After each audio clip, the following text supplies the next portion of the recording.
All right, guys, here's how I see it going down this week and next week leading into the election. So this week, obviously, there's a lot of excitement because of big earnings reports coming out. There's a lot of bullishness in the market. And when so many people become bullish, then that's when you want to become cautious, especially when we have an election coming up. Because the VIX, I expect the fear gauge to spike as we get closer to that, as the polls start showing it's a close race, okay? And people thinking, oh, maybe Trump won't win.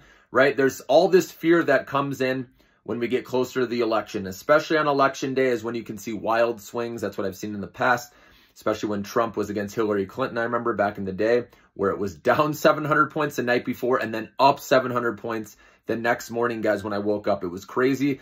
So if you don't want to deal with that, guys, that fear and with stocks possibly selling off hard, then like I said, after this week or even now, you can start hedging down your position to what you can handle, okay? Nothing wrong with playing some of these earnings reports if you want to. We all know it's like gambling, though. You don't know if it's going to be a sell the news event. Obviously, we saw what happened with SoFi where it popped and dropped, but that's the typical pattern with that stock.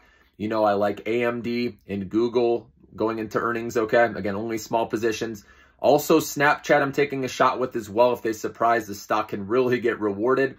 Okay, but after this week, what I'm getting at, and we have a lot of these big cap names done reporting earnings, then there's not a catalyst anymore, and everyone's going to be focusing on the election, which is next week. Remember, I think it's Tuesday. Let's see.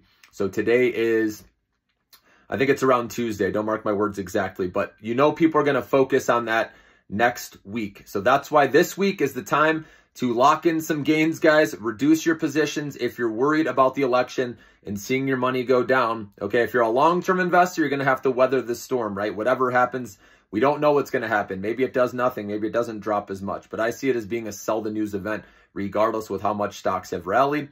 But like I said, these AI names, right, you can have conviction and holding these, right, long-term, right? The NVIDIAs, the data center stocks, the nuclear power stocks, this theme will continue for many years, guys. So you're going to be okay weathering the storm, even if it drops, okay? With the election, those are good. So keep your long-term holdings, these AI names going long no matter what. But in your short-term account, like I said, smart to lock in wins, guys. We've had a stellar rally. Remember, this is where you don't want to get too greedy when we have a major event coming up, macro event with the election, okay?